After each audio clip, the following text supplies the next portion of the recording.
Hi all. We shall wait for 5 more minutes for people to join in, and then we'll start. Hi Pratik. Hi Jay. I believe I'm audible. Hey, yeah, all good. No worries. Great.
So Pratik, you are in Germany right now?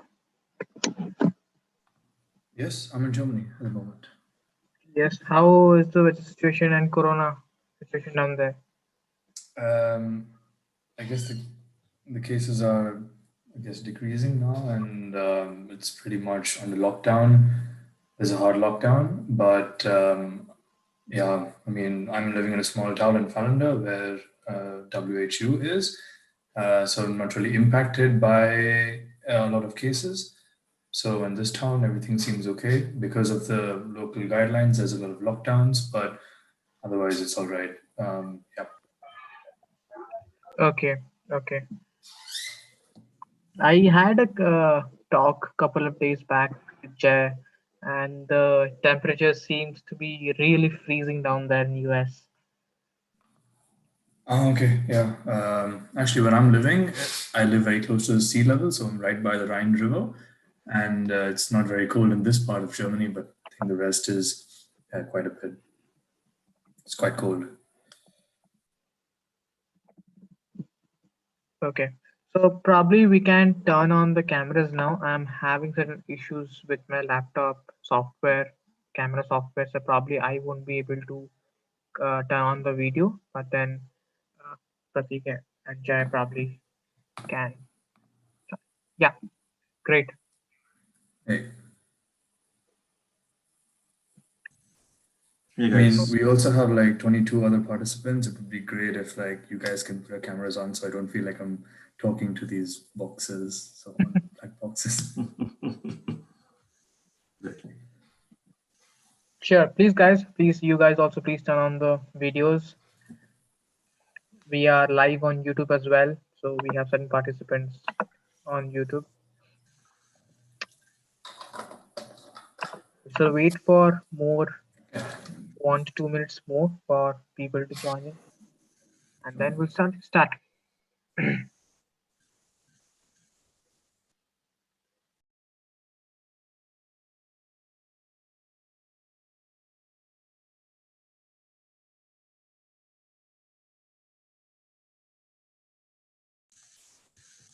Pratik, how is the weather in Germany right now?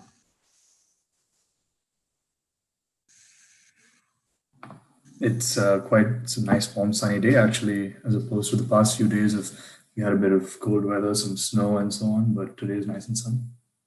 Where are you and how are you at the moment? Yeah, I'm based in Dallas, Texas, and we had a bad week. We had a winter storm and a lot of power cut, and it was declared as an emergency in the state. Oh, okay.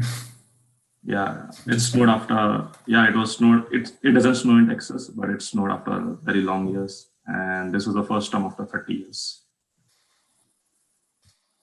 Nice. Yep, unexpected weather.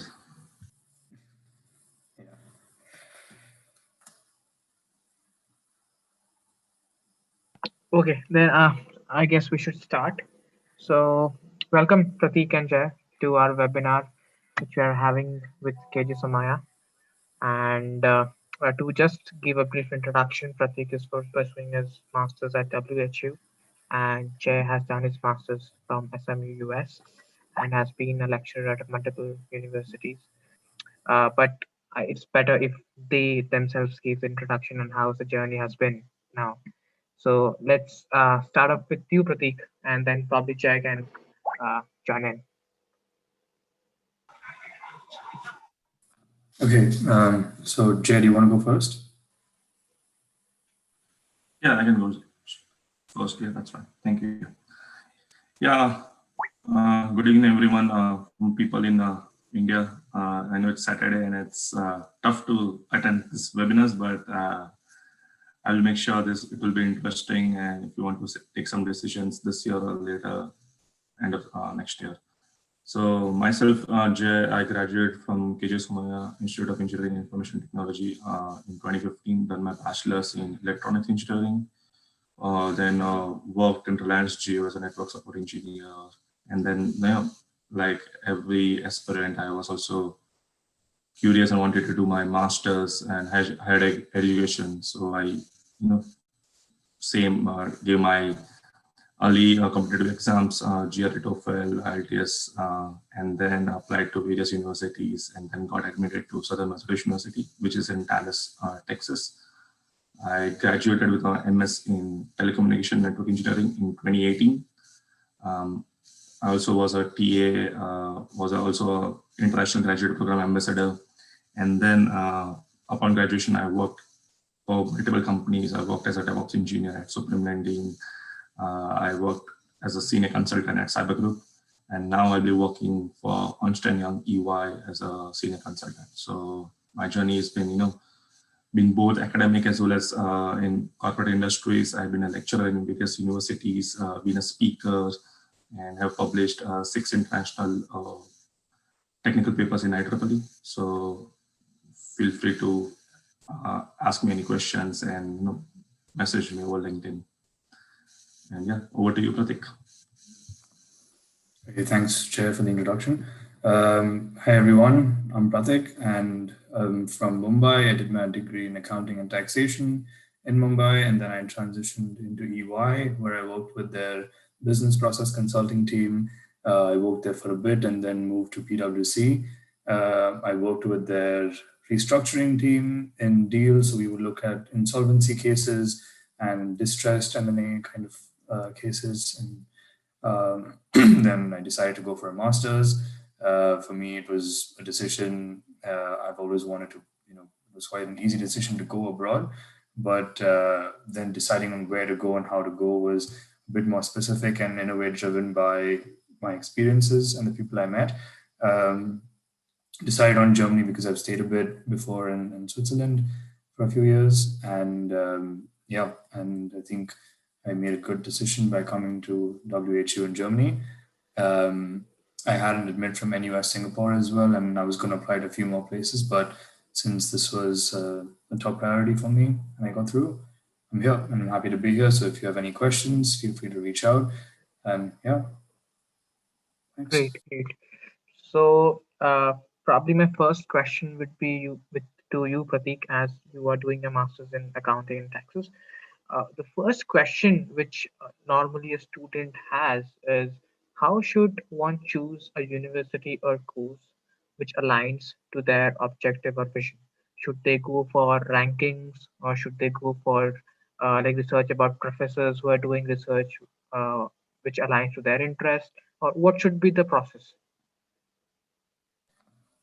Okay, yeah, thanks. I think, sorry, number one is that I'm doing a master's in finance at WHU.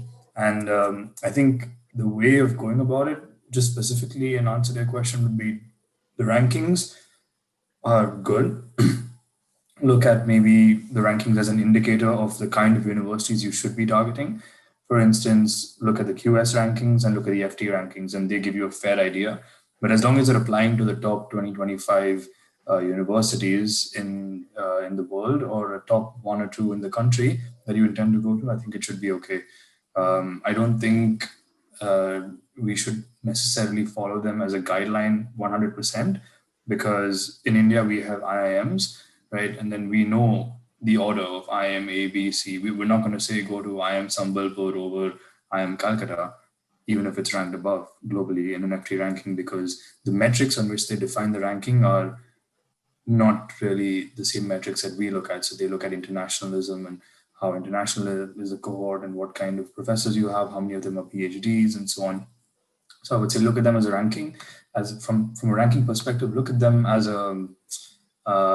more of an indicator as to where you want to go, and then decide. So that's what I did as well. I just looked at the top universities in every country I'm applying to, and then I decided. Yeah. Okay. Specifically, in Europe, the language seems a big barrier when it comes to international students, right? So, but there are certain countries like Ireland who are English speaking. So, from your experience, what kind of difficulties or students should be prepared for when they're applying, especially for Europe? Yeah, I think from a language perspective, Europe has a big barrier. So yeah, you have 80% of the jobs which are completely in the local language and 20% which are open to you.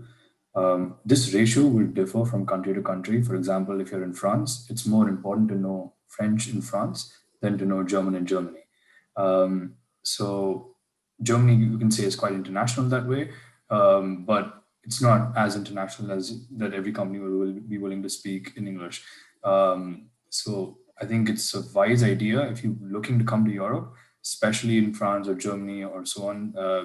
You do learn at least the A1 or A2 level of the language, because you have like 6 levels. You have A1 to C2. So A1, A2, B1, B2, and C1, C2. So you should learn at least an A1 or A2 so that when you get here, at least you're not lost, and then you can apply to the departments you like. Similarly, if you're interested in consulting, so if you want to work for McKinsey, it's going to be very tough because you need to understand and speak the local language as well as the dialects. Even if you come to a top university, for example, at WHO, they have all the top 10 private equity firms, top 10 consulting firms, top investment banking firms hire from here. And if you don't speak German, then it's impossible for them to hire you, because they know that they cannot send you to a client in a small village and speak to a client in German. So they will not hire you in the first place.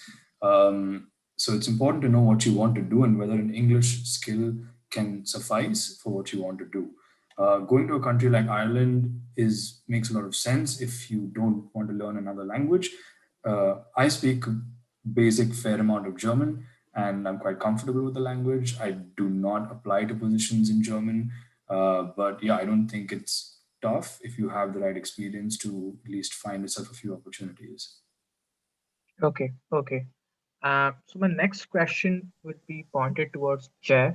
So a lot of students have a dilemma when it comes to US, especially due to the changing dynamics in the political scenario. In addition to that, there is Corona. So what is, as you talk to a lot of students, what is the mindset? What are they thinking? The is there will be certain benefits coming to international students, or visa policies, or what is the opinion on that? Well, that's a tough question. And first advice is don't watch Indian media channel news and don't read newspapers. It's all crap. So, and second advice is just pursue your dreams, no matter what it comes. Over the past couple of years, there are several changes, but nothing has affected the international students who want to pursue their dreams and want to pursue higher education or maybe undergrads. Students are coming every semester, be it summer, spring, or fall semester. And also with that, there are scholarships given to students, and there is flexibility. So now in the COVID case, um, most of the students were studying from India and completing their 9 credits, which is 3 courses, and then the visas. U.S. embassy was closed. There were no appointments, but then university understood, and they allowed the students to study from India and then come over here to USA. So nothing is stopping the OPT program, which is called as optional practical training, which is a 1 year after your masters, if you are doing MBA, and 3 years for MS students. So that is still alive and active. So after graduation also you can work for 3 years, and in that 3 years apply for H1B. So nothing has been hampered as of now, and everything is uh, good. So if you want to pursue your master studies, just apply through the normal process of giving exams, applying for scholarships, TA, RA, and then taking courses, and applying for internships in the summer or spring semester, and graduating with a good grade. So yeah. Okay, it's interesting you brought that point up regarding the education. Many of the students are not aware about the difference in the international education and the Indian education. So could you put up certain points on how international education is a bit different from that of Indian education, and what are the pros and cons of that? Well, cons, it's about the pros or the different differentiator factor basically. Yeah, that's another good question, Saurabh. So our Indian education, so I graduated from Mumbai University, so I had a percentage based on 100%. And when I came to US, it was based on 4.0, of basically a grade out of 4. And now when I see and chat with students, we have a CGPA on grade of 10. So some of the universities will ask to do WES, World Education Services, which will convert your grades from your Indian university to a US university. So basically, when you come to US, you have to take courses. So the courses are basically uh, proportional to credits. So one course is equal to 3 credits in some universities. In another, if you're doing MBA, it's one course is equal to 4 credits. And overall, in your master studies, you have to take between 30 credits to 36 credits. Some universities will have projects at the end of the semester or last semester, some do not. So it's based on the universities and professors. But overall, as an international student, if you're coming on F1 visa, you have to take minimum of 3 courses per semester, which is 9 credits. And you have to complete the master's within your period, which is mentioned in your I-20, be it 24 months or 36 months, which is like between 2 years to 3 years. And the pattern is a bit different. We do not study what we are studying in, like giving exams in our universities in India. Over here, it is quite challenging, tough. We have a lot of uh, assignments to do. We have midterms, we have practicals, we have labs. Some have projects, some have theses, which you have to write a paper, defend in front of a faculty panel. And at the same time, you have to apply for internships. Some universities also have co-op mandatory and internship mandatory. Some have to, go to visit some offices, which is called as industrial visits projects.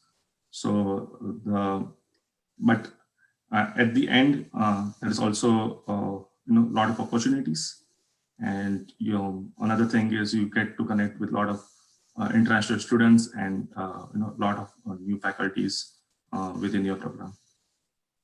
Hmm. Okay. So, okay, coming to education, one very important aspect of an application is the SOP. And for that SOP, one needs to have a good profile. So, Prateek, according to you, how should one student build their profile from their early careers or from the early bachelors? Yeah, I think a profile is something which is very personal to everyone. So, in a sense, maybe 10 years ago, not everyone played the guitar, but today almost everyone plays the guitar, right? So, it's Right. not a differentiating factor. Um, Similarly, you need to see how you can differentiate yourself from your classmate. When you sit for a placement, it's the same thing. You all have the same degree, so they don't care about a degree, they care about your grade, and they care about anything you've done in the past or during your time in university in which you can differentiate yourself. The same thing works for the university. So they want to see whether you can differentiate yourself from your classmates or not, or does it matter if I take maybe person X and person Y, and are they the same? How does it matter? What different value add will they bring? What different experience will they bring? I think this is what they are looking for in terms of a profile overall. So in order to build this profile, I think you should just do what you want to do. Do what you really want to do, what you like, something you're very passionate about, and in some way connected to your future goals. For instance, if you say you want to get into entrepreneurship, try starting something of your own. Be unique, maybe some start, try, fail, or so on. But you have to do things which the other people have not done. Teaching at a NGO 2 months before your application, not a good idea. They can see through it and say that you just did it for the application. Or your impact level, even if it's 2 or 3 months, 6 months of teaching somewhere, is going to be just maybe 10, 20, or 40 students, right? Maybe try to increase your impact, maybe try to create organizational structuring for someone, try to go out and do something very unique so that there's no way somebody can have the same profile as you. And yeah, I think that helps you stand apart. Absolutely. So, Pratik, could you tell the students about a bit of your profile so probably they can have a perspective about, okay, this kind of a profile probably can get into a WHO. If probably I can work around, probably get certain internships in that domain or in that sector, probably, yes, that will align to, let's say, finance, for example. So probably they can have a bit of perspective. So if you can tell us about your profile, then might be students will be able to relate to that. Sure. So I think coming to Europe, first of all, is a different ball game, as you mentioned before, rightly. Here, they don't value an MBA, or they don't even know what an MBA is. So the final degree is a master's degree, just like you have the PGP at IIM. Similarly, you have the master programs in Europe.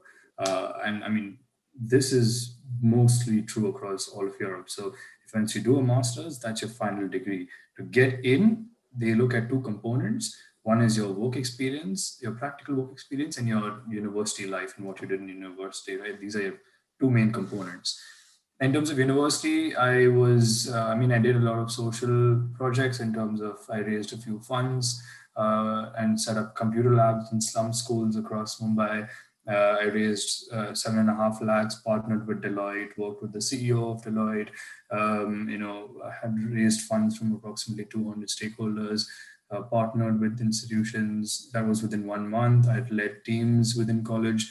I was heading the social entrepreneurship platform called Enactus, if you guys are aware of it. You should look that up if you don't already have it in your university, and maybe try and start that out, reach out to Enactus. That's something which is globally recognized, and it even helps me out here. I think you should also. What I did was I play a few instruments. I played in bands. I led a lot of teams from maybe 7 or 8 teams in the music domain, in the bands, in the band performance domain, in social entrepreneurship. And I went for an international case study competition, which I qualified for, and went to Hong Kong for that. So this was maybe it's just a short summary of the things I did in university. I think you don't have to do a lot. You just have to do one or two things, but do them well, and somehow relate to what you want to do in the future. So if you're saying that I want to get into entrepreneurship and start my own company, then maybe try and show that you tried to do something and you failed, or it worked, or whatever it is. It doesn't matter if you failed, but show some initiative during college. In work in India, where there's a lot of hurdles we have to jump before you can actually create a good profile. Because, for instance, like you said about finance, the first problem is, are you working for a back-end office? Are you working for a front-end office? Do you even make the placement cut? How else do you apply? Because in India, you can't, as you know, it's not as simple as applying on the website and then and it's done. It's usually a black hole and your application has gone somewhere. You don't know where it is. So you need some kind of reference. You need to network and maybe build a very strong network who can refer you to some openings, because the good open positions go out within seconds and they're not really advertised. So if your placement cell is not giving you what you want in terms of your career, go out on a limb and look for what you really want to do, and you will find it. I think from a work perspective, my background was also a bit into the consulting side for a bit, and I was looking at consumer products and retail, and I was in Ernst & Young, right? And then I went with PricewaterhouseCoopers when I was in front end banking, where it was advisory about all the largest debt-ridden cases in India. I mean, some of the cases we did were on the front page of Economic Times in India. So it was so relevant to us. The profile was quite interesting as well. I think you should look for something which will make you unique, which will help you in terms of, let's say you want to get into investment banking, study about it, know what all does investment banking comprise of. And maybe, so there's, the mergers and acquisition side, there's the equity side, and there's the debt side primarily. And you need to see, if you want to get into these three components of investment banking, where you want to fit in and what kind of experiences can you build in India, which will help you when you come to Europe. Because your degree will take you far in Germany, sure, but your experiences will help you get those internships. And the same thing applies if you're going, I mean, it's a bit different in France, where they value your degree a bit more, and I'll be studying in France in September 21 at M Lyon. So yeah, I'll be there, and in between we have to do an internship. So I think I'm already in talks. Hopefully I'll be joining a venture capital fund. But what I'm trying to say is that do and get some work experience in a relevant field in India before you come to Europe or to Germany, because that's very relevant, especially when you have a language barrier. The only thing that can speak for you is your experience. Wow, really a completely holistic profile. Great. So coming to you, Jay, what about the academics? How academics is pivotal for an application, and what pointers should a student put in terms in academics, or even extracurriculars, or any other pointers which might be differentiator for a student? Yep, that's another good question, Saurabh. I would say both ways. Academic pointers are important, and sometimes it's not. I got 1780 KTs in my bachelor's. Sometimes I gave one paper 4 times. But I graduated with a distinction in my final semester. So, and throughout my 4 years, I had a lot of learning opportunities. I learned a lot of things from my seniors, from my mentors. I joined different organizations in my undergrad, be it NGO, be it, publishing technical papers or presenting in some intercollegiate, competitions, working with different professors from different universities for projects. But for a application, it's good to have pointers, like, for instance, on if you're on 10 CGPA, it's good to have 7 and above. If you want to go into like good universities, Ivy Leagues, and you want to get, more than 50% scholarships. And with academics these days, another important thing is, how well you're doing in projects, because that is something unique. How you can write papers, or maybe articles, how you can collaborate with different students' projects. So not only technical skills, but also like soft skills, like team collaboration, or doing extracurricular activities, participating in different communities, or doing internships, or having some good experience before you come to US. That is all are key components these days. And with that, when you apply for teaching assistant or research assistant, all this will be definitely be helpful to you, because that will differentiate from other students, because it's not just like one or two people. There are 500 students in one university. Like we see like numbers are decreasing, but students are coming, and it's not just like from India, from different countries like Uganda or Venezuela or Middle East countries. So there's a lot of competition. So it's good to have good GPA, but at the same time, it's better if you have like extracurricular activities, some certifications, be it from engineering side, or maybe if you're going for MBA, having some PMP or cloud certifications, some programming experience, or doing some online courses. On these days it's on everything is virtual, so getting some courses done from Coursera or Udemy, everything is useful, and it all comes in like one packet. So yeah. Interesting. There is one more point which I'd like to add, especially when it comes to certifications. As we were kind of hiring for a lot of positions, and we saw a lot of students have a lot of certification, but no practical implementation. So if you guys are doing any certification, let it be it's in finance, financial analysis, or negotiation, or any such thing, depending upon your interest, make sure you put it into practical implementation. Otherwise, it's of no value. As Jash rightly said, that there are millions of students are doing certification, especially during the Corona period, right? So you, in order to differentiate yourself, probably you need to do something more, probably a plus one to your whatever things you did. So absolutely correct, Jay. And uh, especially coming, as you said, about the RS ship and TS ship. So let us know about what are the finances or the fee structure normally a student can look at when it comes to US.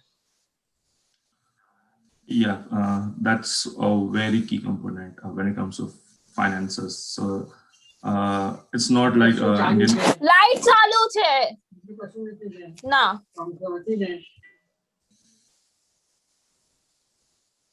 I know it's Saturday evening, so it's Okay. time for dinner as well. I understand.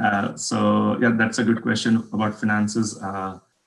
It's not like Indian university that it's completed within 10 lakh or something. US universities are costly, and the average fees for like 2-year program is between 30,000 USD to 50,000 USD, and there are like several options which we can go for. One is taking education loan from some of the Indian banks, or applying for TARA or scholarships, but that is quite competitive. Not necessarily like all the students will get scholarships, and if we get scholarship, it just covers 10 to 15%. It doesn't cover the entire uh, uh, funding, and the 100% funding is given only for students who want to do PhD. So, and also if you're going to state university or private university, the fees will differ. State universities generally have lower fees compared to private universities. So that is also another thing which we need to look on. And while applying for TARA, that is something that not all students get, because TA is something that per semester we hardly get 3 to 4 students who will get TA, because that is also quite competitive, and TA on the other hand is given to PhD students first and then to master students. I got TA in my last semester, but for that I took a voluntary course. I developed a new course for my juniors, and then based on my program director, I got a TA in my last semester. So not necessarily that from the day one when you start studying you will get TA, grader, or RA. Sometimes when it's based on how you score in your first, second semester, if you are doing well, if you know the full, if you're thorough with the entire course structure, if you've done courses, projects, done any internships, then you can get TARA in your third semester, fourth semester. And these days, even universities are giving scholarships on your I-20.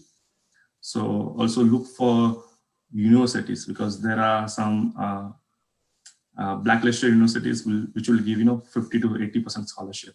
But look for the opportunities as well.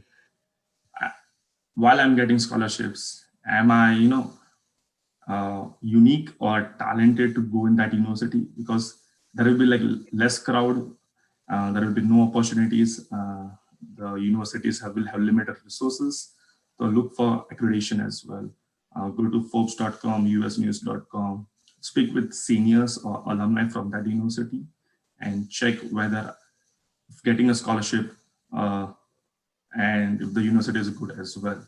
So there are a lot of criteria, but yeah, definitely TNRA should be applied at the time of your application.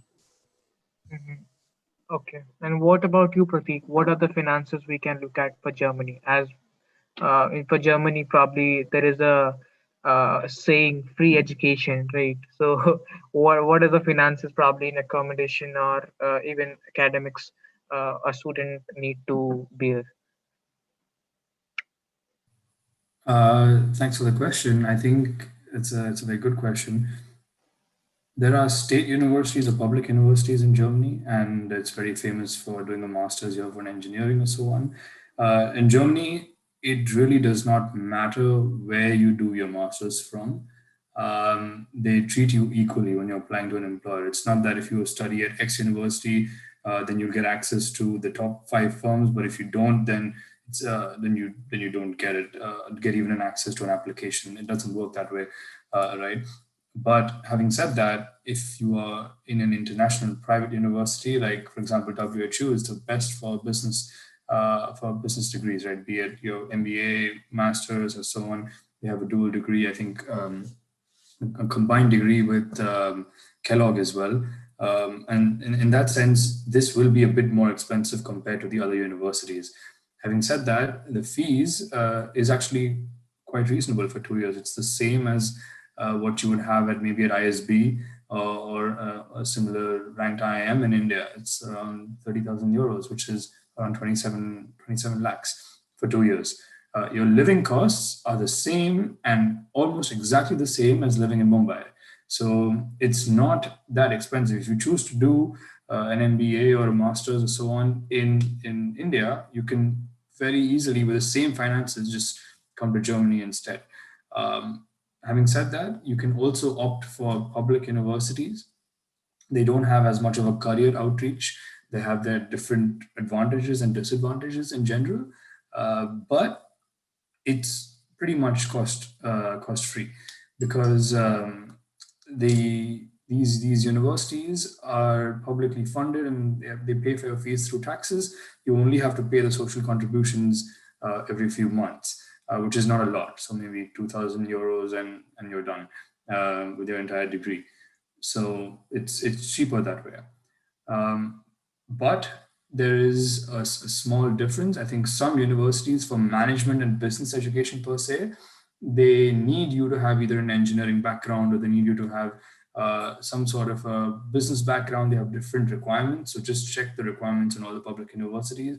Most likely they'll not be ranked on a Financial Times or a QS ranking. And if you want to stay within Germany, that's okay. But for instance, the advantage of coming to a school like WHU is that you have access to the world's literally second best ranked career center in the world. And there's no concept outside of India that I know of placements. So it's not that when you get into a university or college, they're going to give you a campus placement. It never works that way. Even at top universities in the US, it doesn't work that way. In fact, you have to go out on your own and fight for a job in the open market. And when that happens, it's always good to have a good brand name of a university with you, in which at least the first few rounds are cleared without too much of a problem.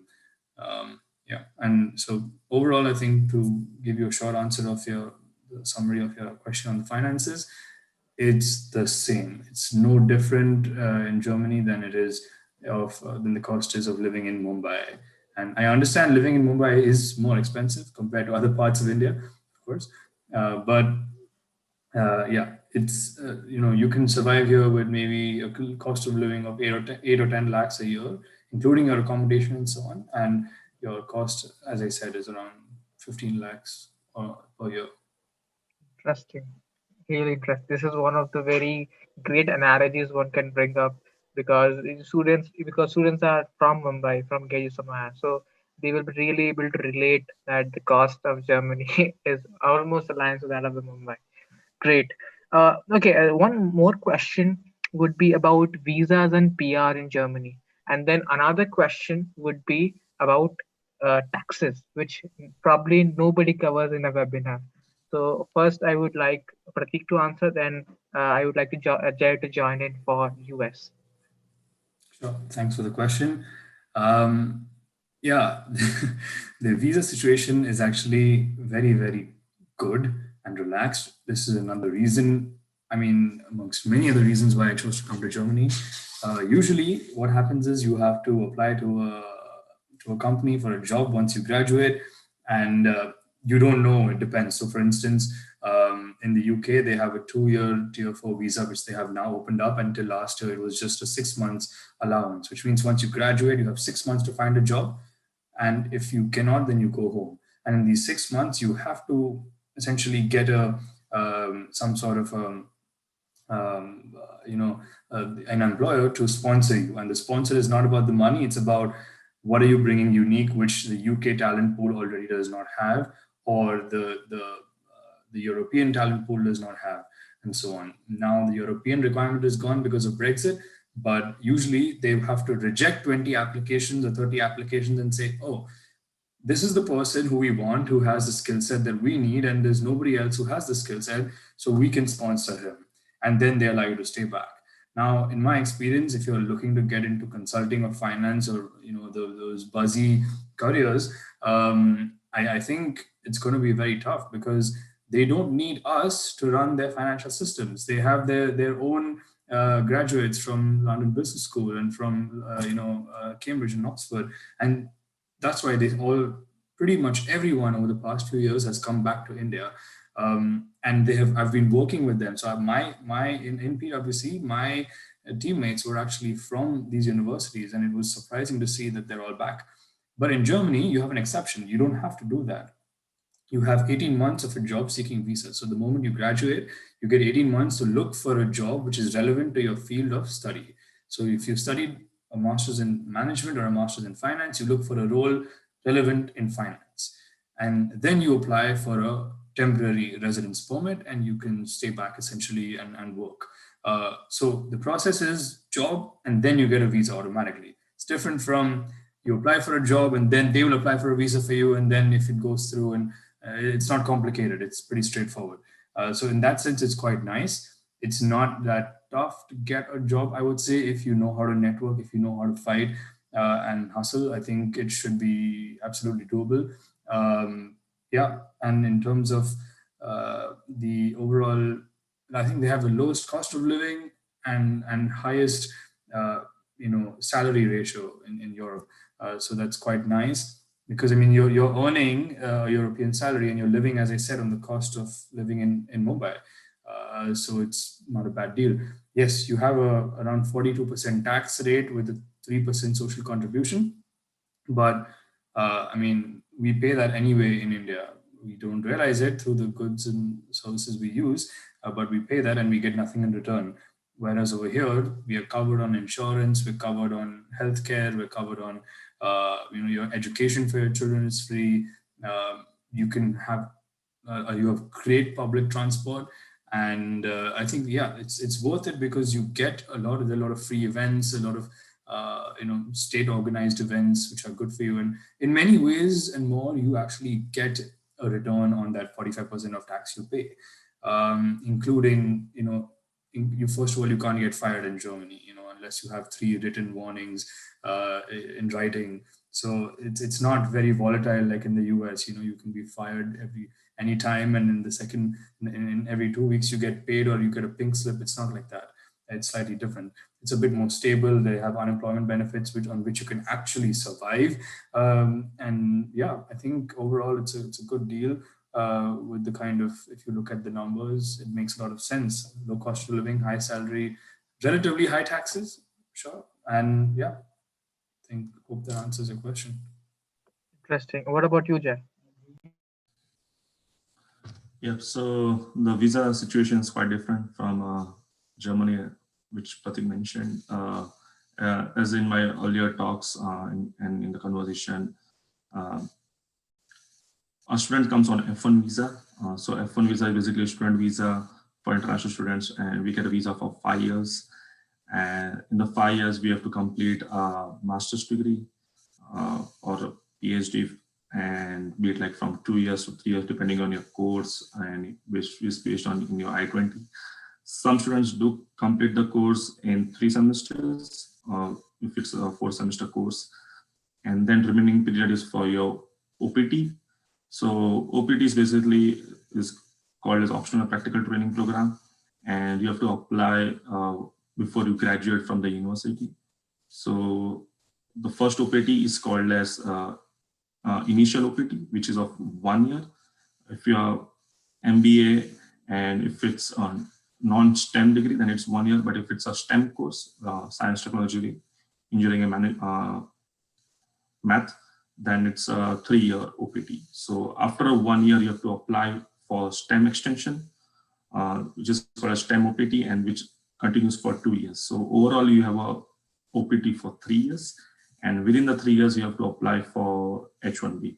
So H1B is something you cannot do. It's lottery based, and there are 85,000 applicants, and lottery runs every April. So, and that is something your employer only has to file your H1B, and you get like 3 attempts. So be it of like spring or fall, you have to apply for, the employer will apply for your H1B. But if you do not get an employment immediately after your master's completion, you have 90 days of relaxation. So you have 90 days buffer time to find your employment. And in OPT, it doesn't matter, it needs to be a full-time. You just have to work 20 hours and above. It can be a non-volunteer, or it can be a volunteer position. But if you're applying for a STEM OPT, it has to be a full-time employment paid with 40 hours per week. So, and in OPT, you get like 90 days buffer time, and STEM OPT, you get 60 days buffer time. So overall, it's 150 days buffer time in your OPT.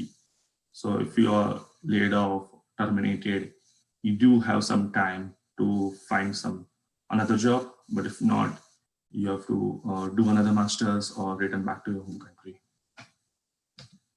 And this is for visa. And for taxes, that's something, students miss it. So taxes are important in USA and like any other country.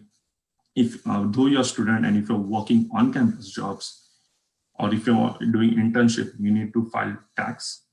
And taxes are filed every year in the month of April. So there is an international office which guides students to file their taxes. And after filing the taxes, there's some portion which comes back to us. So that is good. And there are like FICA tax, there is federal tax.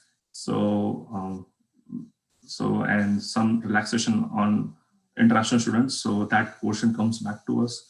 And it's important to file taxes.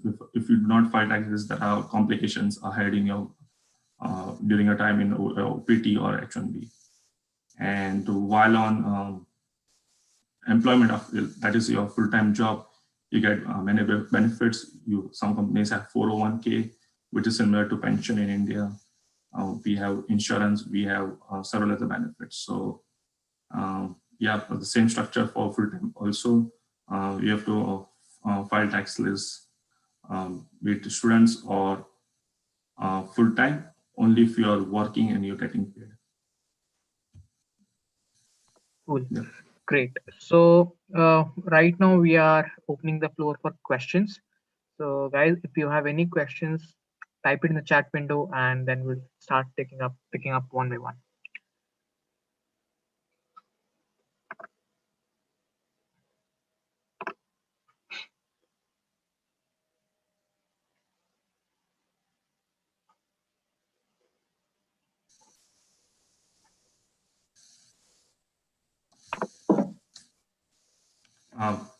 can the candidates speak as well? You know, Yes, yes, absolutely. Yeah. Guys, just turn on your mics if you have any questions.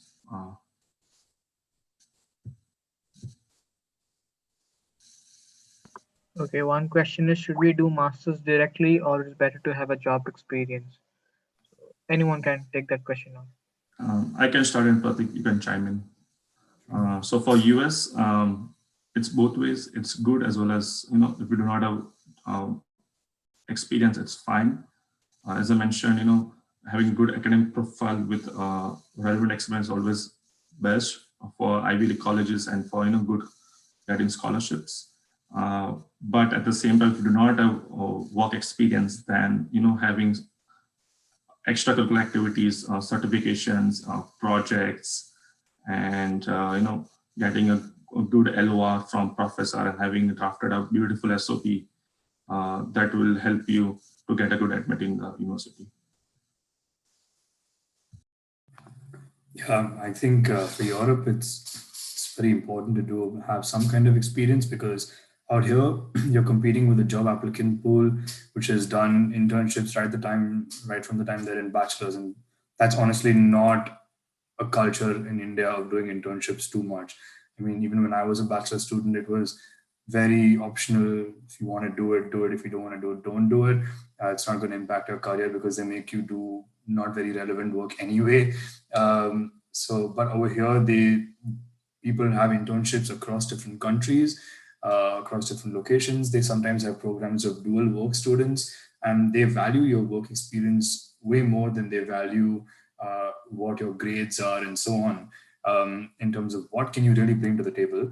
And there's only one way to prove that: it's with your past experience. If you're coming to Europe, I would highly suggest you work for maybe do at least 2 or 3 internships in a field which is relevant to where you want to join, or at least will help you get there. And similarly, or maybe just do 1 or 2 years of full-time work experience at a place which will again be relevant, with a focus on relevance. Not any work experience should not be done.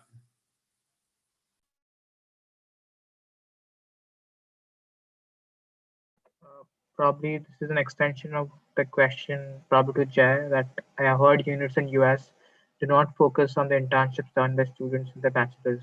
To how much extent is this true? So what I understand is internships beneficial or not during a bachelor's, right?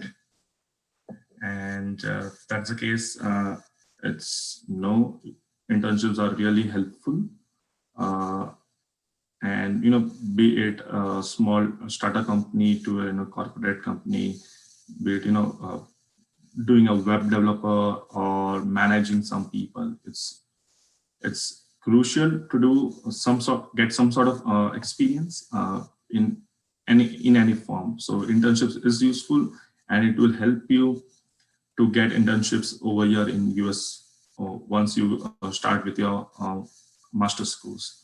And some professors also look for previous experience if you want to get a TA or RA, because that will help you. The professor will know that, you know, students has the right amount of knowledge, and he can teach maybe batch of 50 to 100 students, or, you know, teach labs or do volunteer for exams. So internships are definitely helpful. The professor will know that, or the company will know the student has different capabilities, not only technical but also management skills. He can work in teams. He can, you know, lead the project. So that is also useful.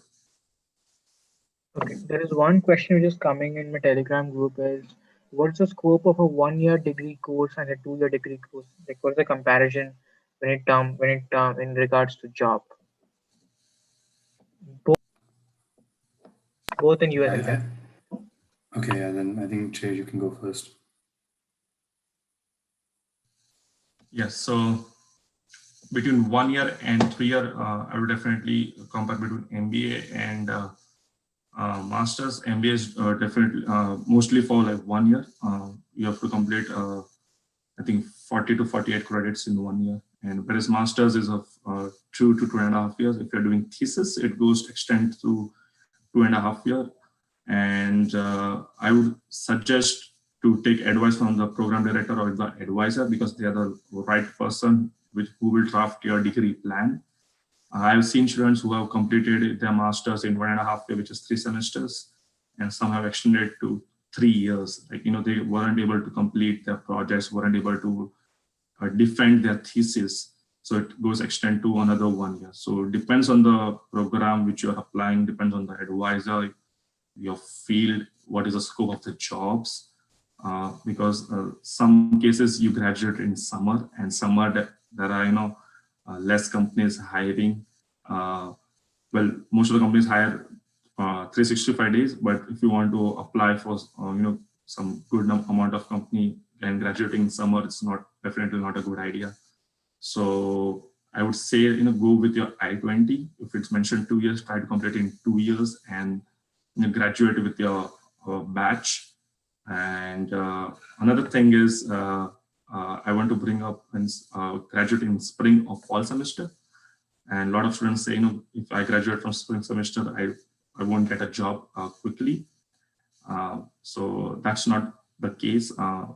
Myself, I graduated in spring semester, had the job before graduation. So look for opportunities and see what is your degree plan, what are the job scope, and in which field you want to get a job in. For example, if you want to do masters in computer science, there are thousands of fields: AI, ML, data science, cybersecurity, cloud security.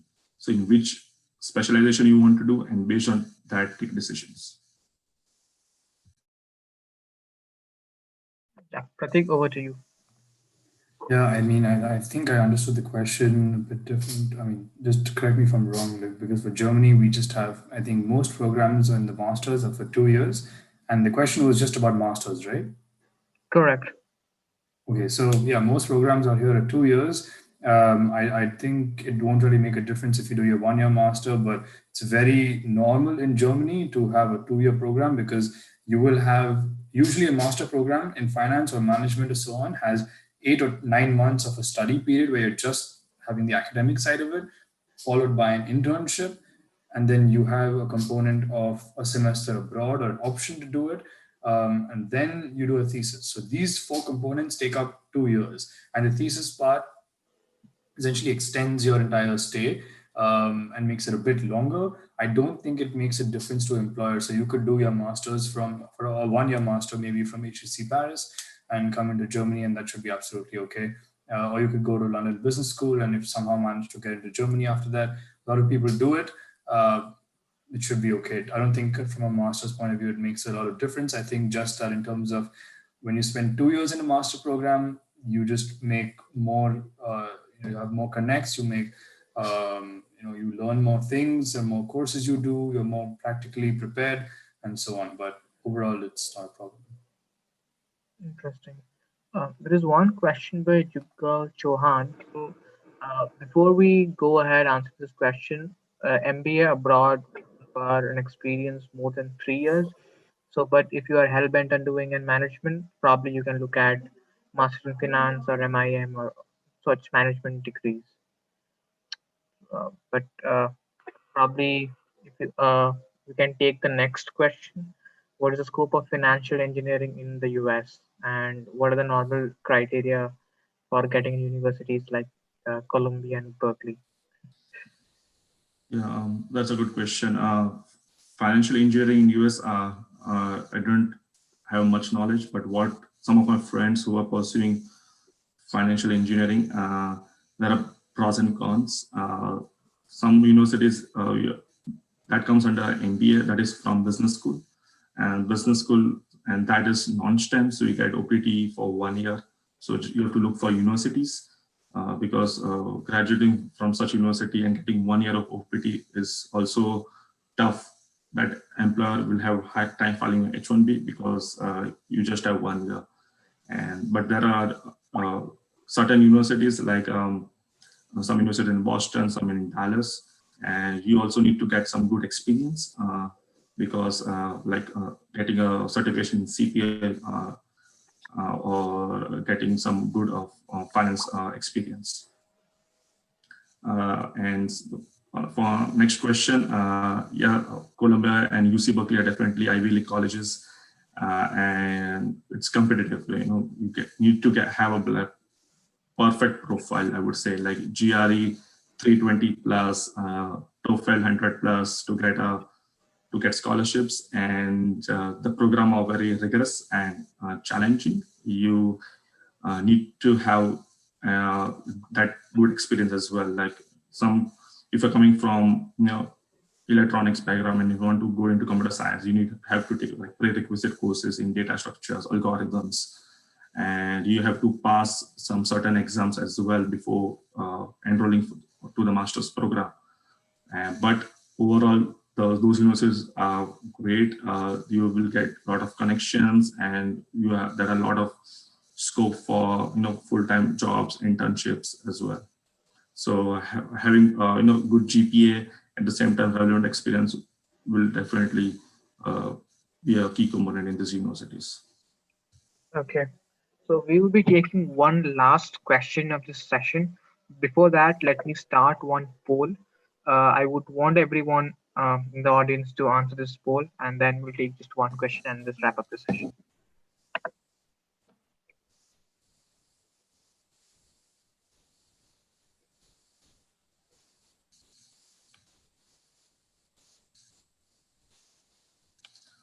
So do we have to fill as well? No.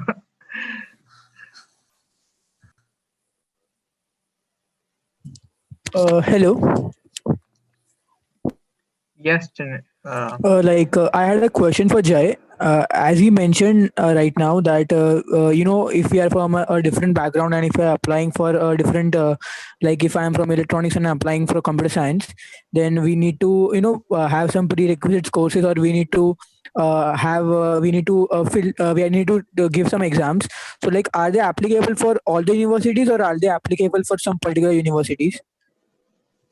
Yeah, that's a good question, Janil. So that depends on the universities and the program you're applying for. If you are, I have seen students applying to UT Dallas or Northeastern University, and they have to take like some prerequisite courses. Like because the courses won't be paid off. So in electronics, we know we don't have subjects on algorithms or data structures. You have to take 1 or 2 courses prerequisites. If you're able to pass that subject or that course and get some particular grade, then you can take the next relevant courses. So and also getting some good experience, like doing some projects or getting some certification of programming, doing some good coding and publishing on GitHub. So all this will come into picture. So definitely mention in somewhere in your SAP, LOR, or in your profile. Thank you. Thank you.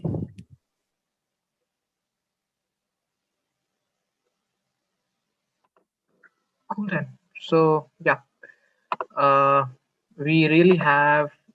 Okay, great. So probably this one question is, which countries are affordable to go to and study in a low budget? The last question of this session. Probably anyone can take this up. I think I can take this. Go for Eastern Europe, maybe. It's like very cheap. Yeah, I mean, when you say affordable or on a budget, I think Eastern Europe comes into mind. But if you look at it from a point of view of you want to return as well and you want to stay back, I think compared to the US, Europe is much, much cheaper. Like I said before, it's almost the same as studying in India at a good university. Yeah, and US definitely is not on low budget.